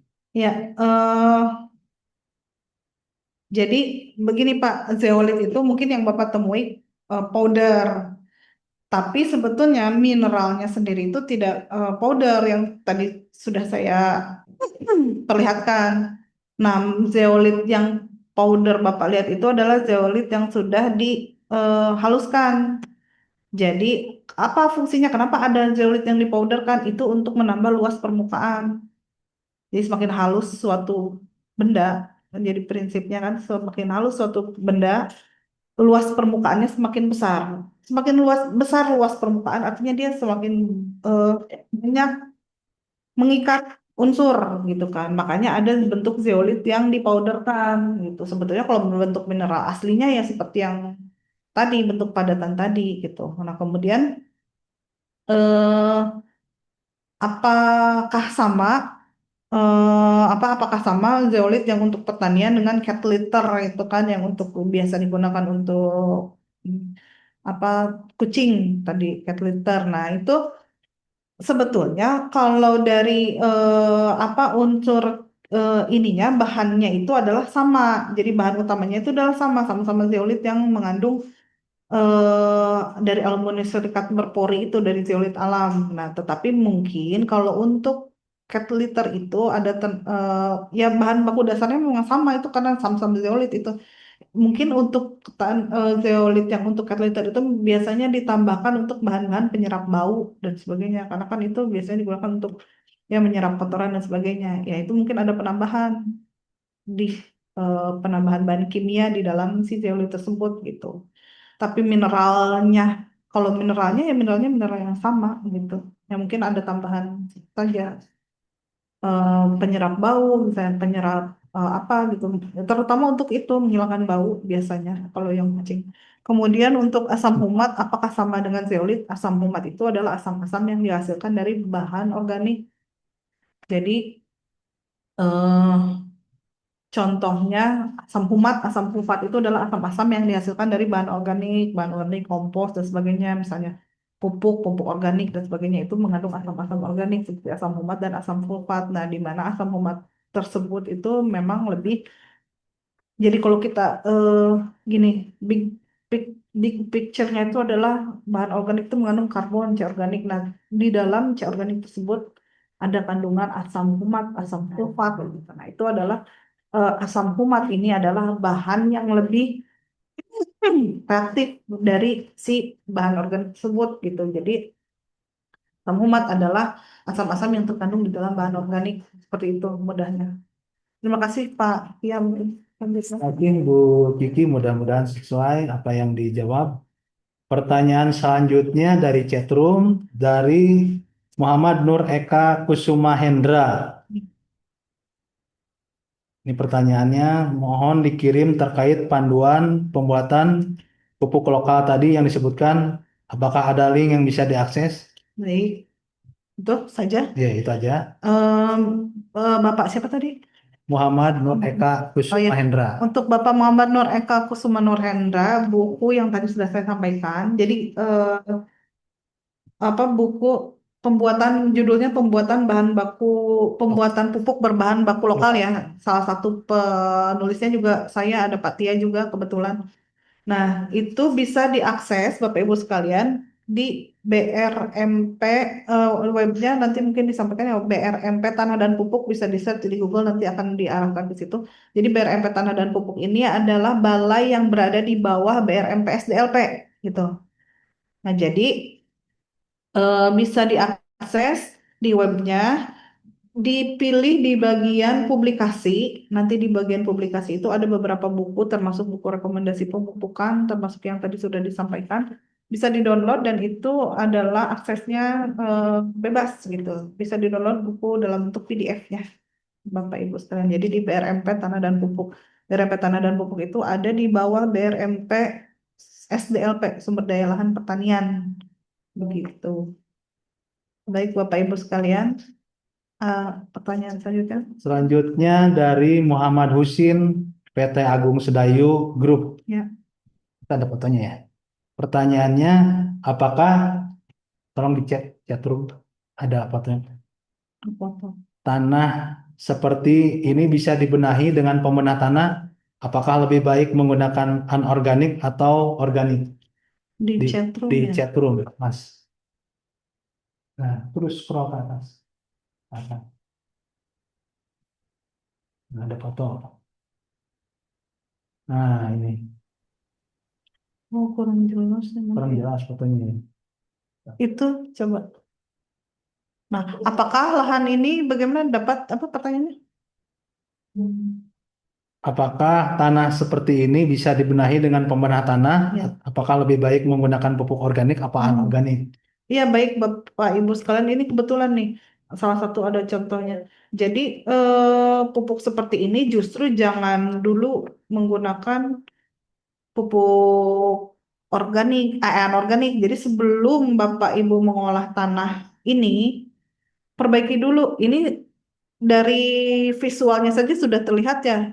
Kayak urugan ya, tanah urugan. Ya, jadi si kandungan pasirnya nih tinggi, cukup tinggi. Jadi kandungan pasirnya cukup tinggi, kemudian warnanya terang. Ini lebih terang. Ini karena keabuan ya. Biasanya tanah-tanah keabuan tuh mengalami gleisasi yang karena biasanya terendam dalam waktu yang cukup lama. Nah, ini apakah karena efek dari apa misalnya parit, air dari parit atau apa? Nah, tanah sawah, tanah rawa itu biasanya kalau kita gali, kalau kita bor itu dan dilihat dari ini juga dilihat dari atas juga kan warnanya keabuan. Itu biasanya karena terendam dalam waktu yang lama. Nah, ini kalau dilihat kandungan pasirnya cukup tinggi, kemudian warnanya terang, tentu saja warna terang itu mengindikasikan bahwa tanah tersebut kekurangan bahan organik, kekurangan C organik. Jadi sebaiknya sebelum diberikan pupuk anorganik, dibenahi dulu dengan pembenah tanah bisa berupa biochar atau pupuk kompos. Kalau ini sebaiknya biochar atau pupuk kompos untuk menambah karbon dan juga meningkatkan unsur hara. Nah, biasanya diinkubasikan selama minimal 7 hari sebelum diolah atau sebelum ditanam. Nah, baru kemudian ditambah pupuk anorganik ketika tanah tersebut sudah mengalami perbaikan. Jadi minimal ya, minimal 7 hari agar si pupuk eh, pupuk organik dan biochar tersebut dapat bereaksi dulu dengan tanah. Nah, kemudian sebenarnya Bapak Ibu ya jangankan misalnya tanah seperti ini ya memang agak sulit ya karena ini tuh masuknya misalnya kalau tanah-tanah yang terang seperti itu masuknya tanah yang terdegradasi nilai apa secara nilai tanah yang memiliki produktivitas rendah. Saya pernah melakukan pengujian pada tanah bekas tambang, bekas galian tambang pasir. Jadi tanah tersebut adalah galian tambang pasir itu sub galian C kan. Nah, itu tentu saja tanahnya kan berpasir ya, berpasir kandungan organiknya sangat-sangat rendah. Bisa saja sebetulnya kita remediasi, kita perbaiki, kita tingkatkan produktivitasnya meskipun nanti hasilnya tidak sebaik yang apa tanah-tanah normal gitu bisa dikatakan normal karena eh, ini kan tanah seperti tanah tambang itu tanah galian C dan tanah misalnya tanah rawa, tanah gambut itu kan memang secara alami produktivitasnya rendah gitu. Jadi kita dapat perbaiki, tapi mungkin hasilnya tidak setinggi seperti tanah-tanah mineral pada umumnya gitu.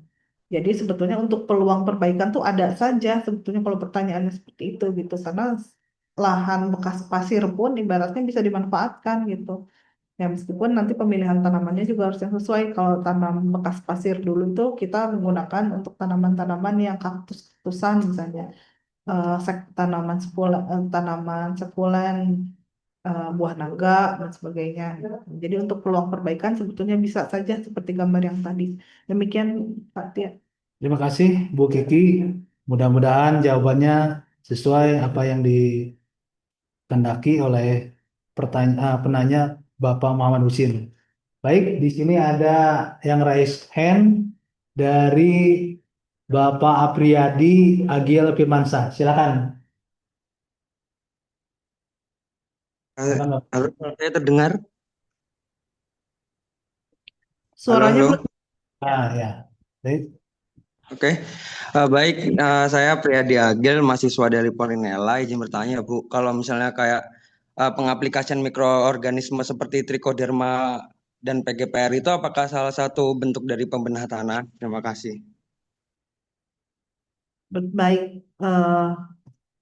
Terima kasih untuk Mas Apriyadi. Apriyadi ya. Ya. Jadi PGPR eh, apa terus kemudian plant growth promoting rhizobacteria. PGPR, kemudian tadi apa sama Trichoderma. Nah, Trichoderma juga itu misalnya eh jenis cendawan, fungi gitu kan, bakteri itu juga merupakan salah satu bentuk pembenah tanah seperti yang sudah disampaikan sebelumnya. Jadi pembenah tanah hayati itu dapat mencangkup itu mikroorganisme tadi. Jadi si mikroorganisme tadi itu sama seperti peran kompos. Jadi sebagai selain dia sebagai pupuk hayati, kalau pupuk kompos sebagai pupuk organik, dia juga dapat berperan sebagai pembenah tanah gitu. Jadi segala sesuatu apa fungsional, bakteri fungsional, mikroorganisme fungsional, segala mikroorganisme fungsional itu dapat berperan selain sebagai pupuk juga dapat berperan sebagai pembenah tanah gitu.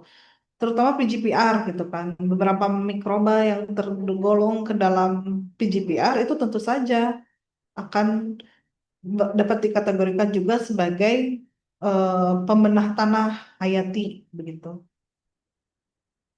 Baik, terima kasih Bu Kiki. Demikian yang bisa disampaikan. Mudah-mudahan sesuai apa yang diharapkan.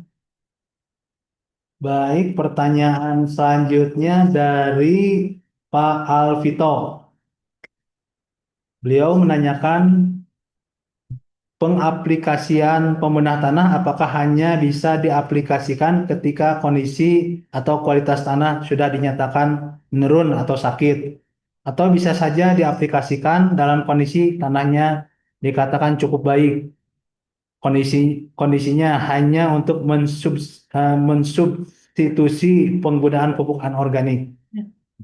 Baik, terima kasih atas pertanyaannya. Jadi, memang umumnya penggunaan pembenahan tanah itu adalah untuk memperbaiki sifat tanah yang rendah, meningkatkan produktivitas tanah. Namun demikian, pupuk organik, termasuk pembenahan tanah, misalnya kompos, itu adalah unlimited. Jadi, sampai saat ini belum ditemukan efek samping dari penggunaan pupuk organik yang berlebihan. Jadi, pupuk organik itu ketika kita diberikan pada tanah yang sehat, ya tidak masalah gitu.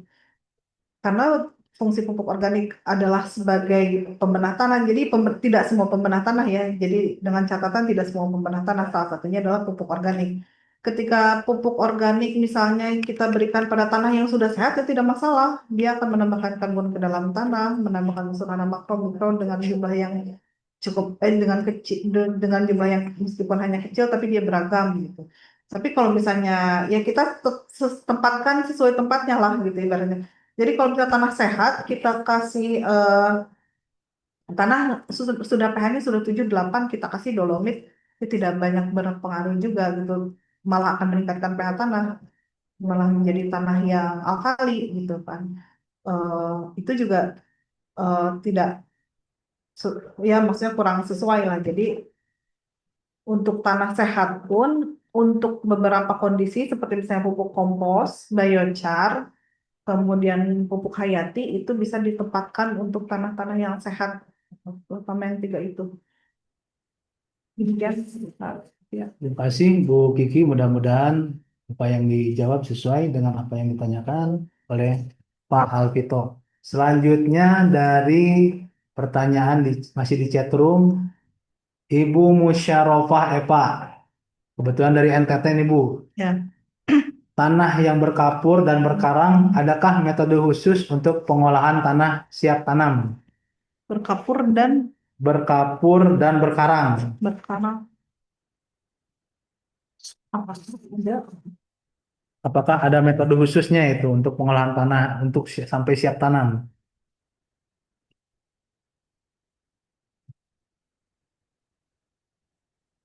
karang itu maksudnya karang itu Mungkin kayak agregatnya keras atau ya keras mungkin ya, oh, ya. Nis. Apa padat ya maksudnya tanahnya. Hmm. Nah, jadi Bapak Ibu sekalian, kalau untuk tanah berkapur itu, dia kan eh, maksudnya kapur dan karang itu berarti tanahnya tuh ini ya padat gitu. Jadi dia treatment yang sesuai itu adalah memberikan treatment yang untuk menurunkan apa tingkat kepadatannya. Nah, itu bisa digunakan bahan-bahan yang sifatnya eh, seperti misalnya pupuk organik. Pupuk organik juga dia dapat memantapkan agregat, jadi mengurangi kepadatan juga kan. Itu kemudian eh, tentu saja kapur itu juga kan karbonnya rendah, tanah berkapur, kemudian berkarang itu kan. Jadi sebaiknya gunakanlah pembenahan tanah yang juga dia dapat bersifat untuk melembabkan tanah dan juga dia dapat menambahkan karbon. Ya, contohnya itu tadi apa biochar, kemudian pupuk kompos dan sebagainya gitu.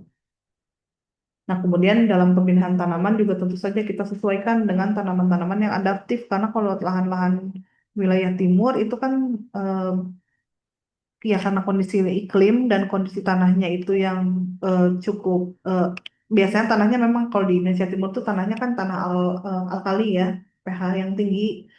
Namun juga kendalanya adalah di eh, iklim yang sering-sering. Jadi tentu saja pemilihan tanamannya juga harus disesuaikan yang mampu beradaptasi pada lingkungan-lingkungan tersebut, kondisi-kondisi tersebut ya.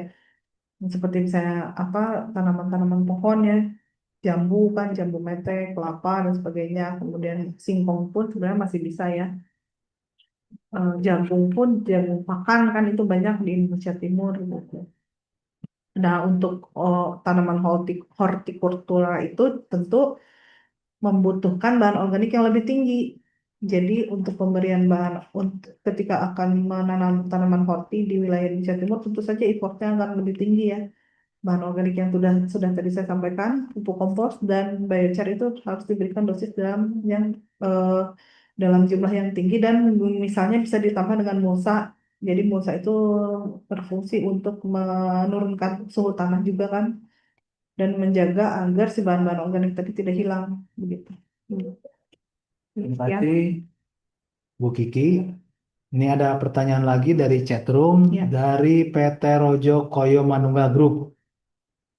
Untuk pengurusan izin pembenahan tanah untuk komposisi, apakah bisa dari unsur CaO, MgO, dan ditambahkan mikro sejenis CuZN? Apakah bisa? Baik, terima kasih Bapak. Jadi untuk pembenah tanah itu dengan pupuk organik ya, Pak Tia. Ya, Jadi pembenah tanah itu dengan pupuk organik. Jadi ada PTM untuk pupuk anorganik dan PTM persyaratan teknis minimal PTM itu untuk pupuk anorganik dan pupuk organik dan pembenah tanah.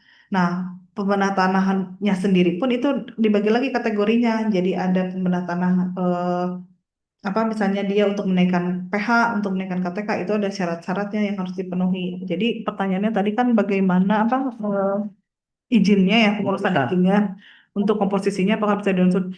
Nah untuk komposisi bisa saja dari COMGO. Nah itu kan COMGO itu seperti kapur. Kapur juga kan kalau kita mau membuat kapur untuk skala komersil bahannya kan CaOMGU misalnya dolomit itu banyak banyak pengujian dolomit kapur itu bahan utamanya CaOMGO tentu saja harus kadarnya itu misalnya ada itu apa CaO dan MgO-nya minimal berapa persen gitu jadi sesuai dengan targetnya jadi kalau misalnya kapur ada PTM-nya berapa angka-angkanya untuk pupuk organik pun dibagi lagi pupuk organik diperkaya dan tidak diperkaya itu juga ada PTM-nya angka-angka yang harus dipenuhi makanya itu tadi dibilang syarat apa persyaratan teknis minimal untuk uji mutu. Jadi bisa di-download di SNI-nya, SNI pupuk organik dan anorganik. Nah, kemudian bagaimana cara pengurusannya?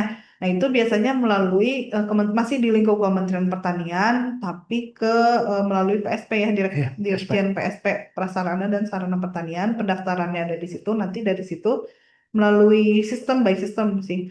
Jadi apa mengisi form-form dan sebagainya nanti akan diarahkan untuk PPC-nya terlebih dahulu ya, Pak ya. PPC-nya petugas pengambil contoh. Nah, PPC-nya itu biasanya kalau PPC bebas ya, dan lab juga sebetulnya bebas, bisa di mana saja, termasuk salah satunya adalah di kita, di BRMP Tanah dan Pupuk yang berada di bawah BRMP SDLP.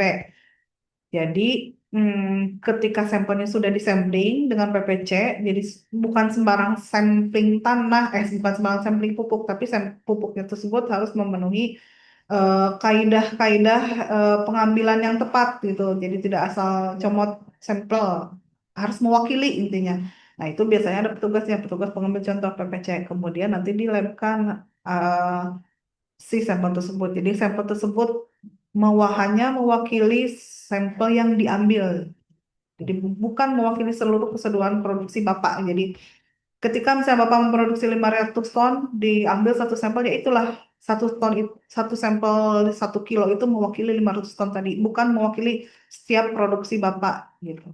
Itu diambil PPC, kemudian nanti dilabkan, didaftarkan dulu di PSP, kemudian nanti disubkan, biasanya ada pemilihan apa labnya, itu bisa dimasukkan di pelayanan jasa BRMP Tanah dan Pupuk begitu Pak. Baik, saya tambahkan. Ya.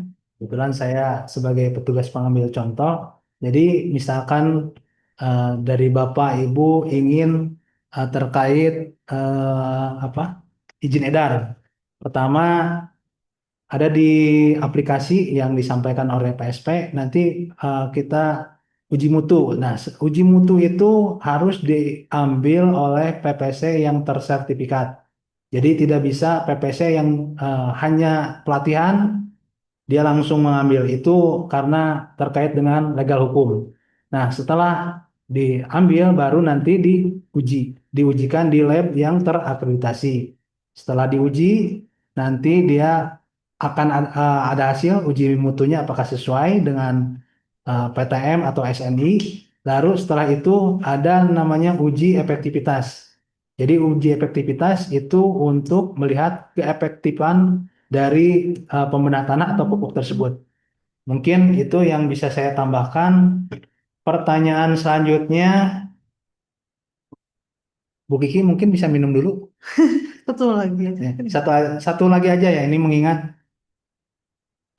waktunya yang sudah mepet. Ini dari Bapak Mugiono.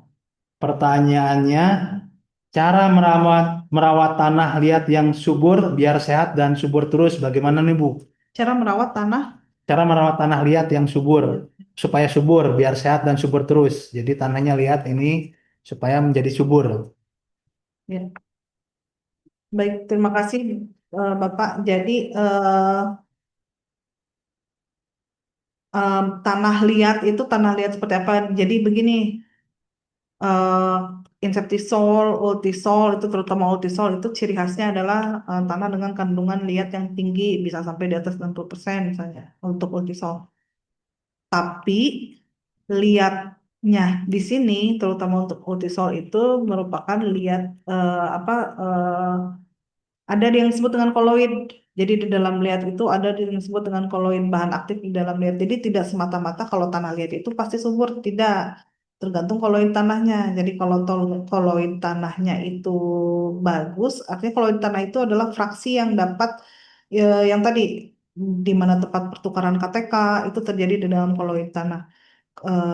Terus menyerap bahan organik, menyerap unsur hara itu juga adanya di dalam koloid tanah. Jadi apa di dalam liat itu juga kalau liatnya kebanyakan organik, nah itu baru bisa dikatakan subur. Tapi kalau liat hanya dengan kandungan liat yang tinggi saja itu belum, karena gini, utisol misalnya, utisol kandungan liatnya tinggi di atas 60%, tapi ketika kita cek di lab KTK-nya itu rendah, bisa sampai di bawah 30 malah gitu kan KTK-nya, 30 mili ekuivalen.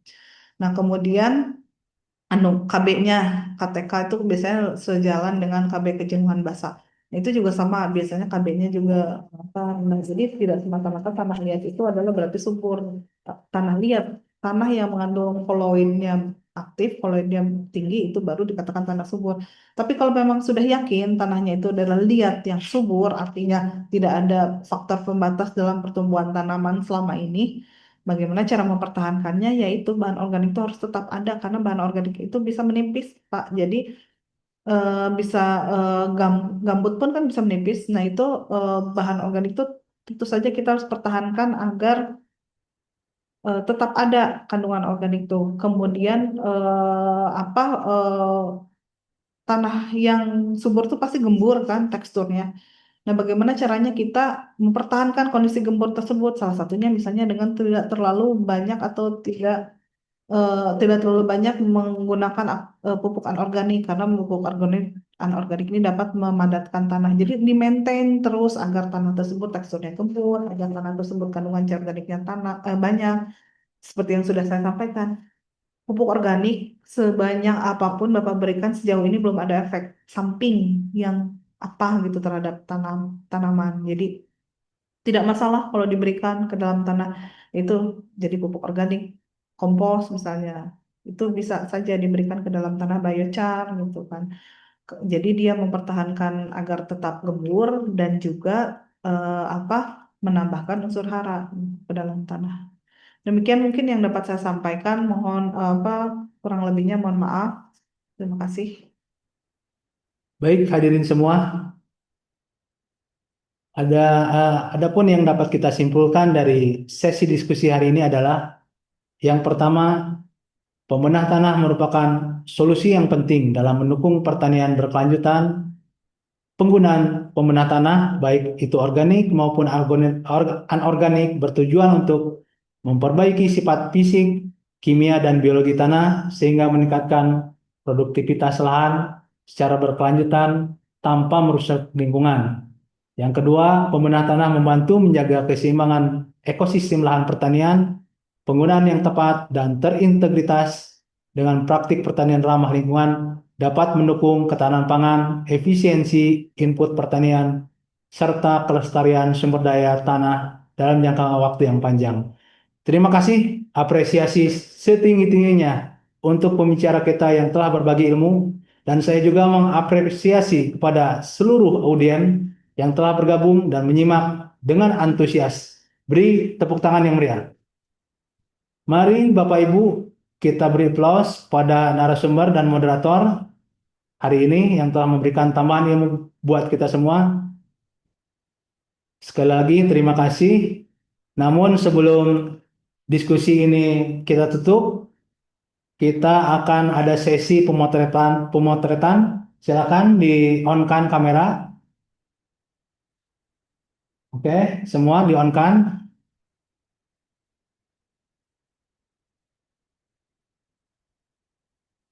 Oke, slide 1. Siap? 1, 2, 3.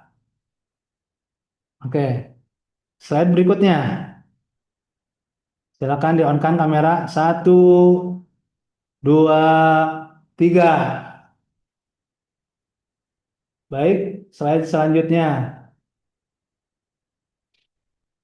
Oke, baik hadirin yang berbahagia, sebelum saya sebagai pembawa acara, saya mengaturkan mohon maaf apabila ada kesalahan dalam membawakan acara ini, dan marilah kita tutup acara ini dengan membaca hamdalah. Semoga acara ini yang telah kita selesaikan menambah wawasan dan pemahaman mengenai pembenah tanah untuk pertanian berkelanjutan.